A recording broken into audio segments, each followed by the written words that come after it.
In this video, I'm going to be in the textbook on page 209, looking at example 2. And the story says, the table and the equation describe Kyle's and Reese's pay at their jobs. Who earns more per hour, Kyle or Reese? So for Kyle's pay, we're given a horizontal table. And I was going to let you set this up with me. So let's just draw a table. You need 2 rows.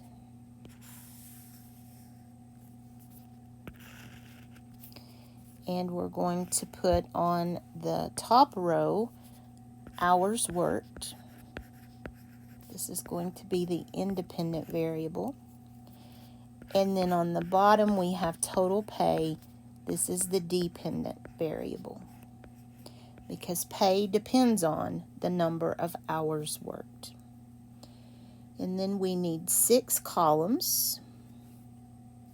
So I'm going to do just 1, 2, 3, 4, 5, 6, and I won't need those last few little cells. So this is a table of values, an input-output table. It's just written horizontally, but that's okay. We can do this. So we have 0, 1, 2, 3, 4, and 5. And then 0, 20, 40, 60, 80, and 100. Now you could easily graph that if you wanted to, but we don't have to. They didn't tell us to do that. I do need to know, first of all, if this is a proportional relationship. So does it pass the 0-0 test? And it does. That's clearly one of the points in this picture. So it is proportional. So let's find the unit rate. Remember, unit rate is the same as slope. It's also the same as the constant of proportionality. And slope is rise over run. Have to be really careful here. We know that slope is rise over run, so if I have $20 to 1 hour, that is a unit rate. That's the 20 for the slope. The unit rate would be 20 to 1, and K would also be just 20. So Kyle is making $20 an hour. And then we have Reese's pay. I'm just going to put it down here.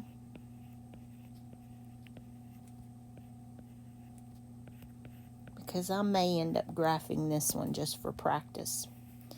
Reese's pay is in an equation where P equals 10H, where P represents the total pay,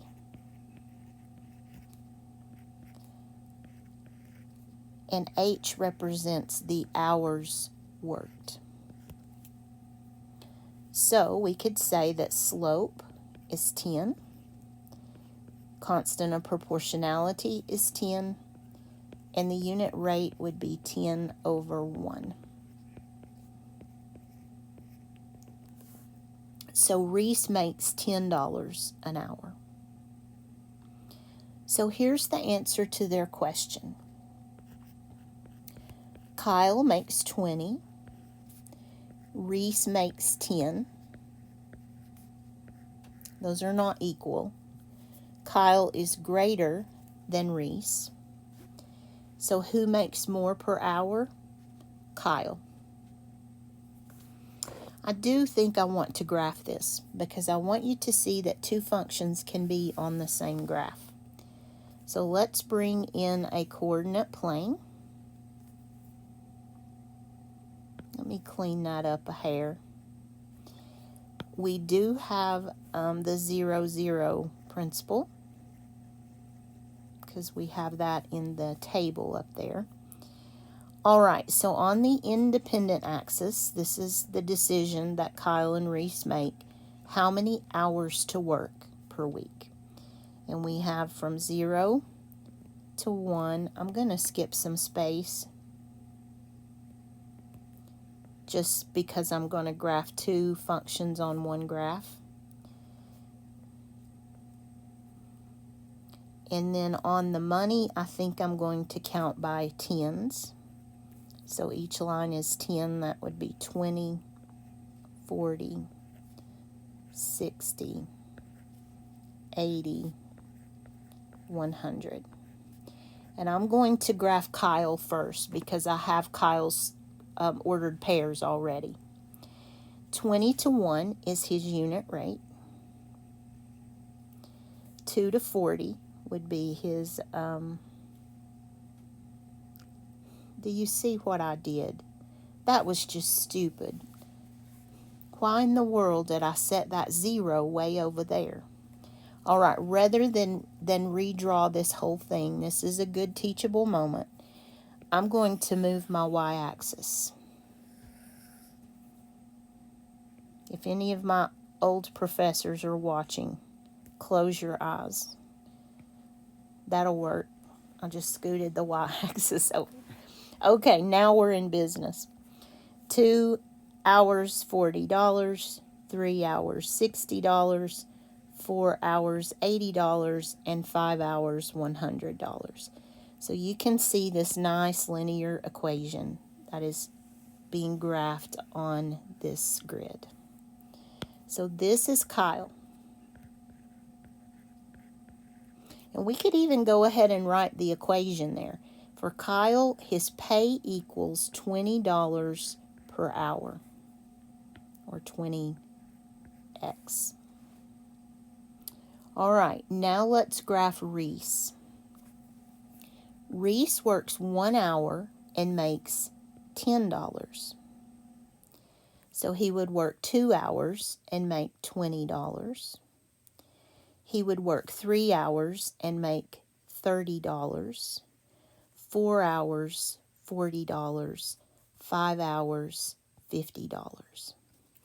So look at Reese's line. It does start at 0, 0. That's why we can use a constant of proportionality. But there is Reese's line.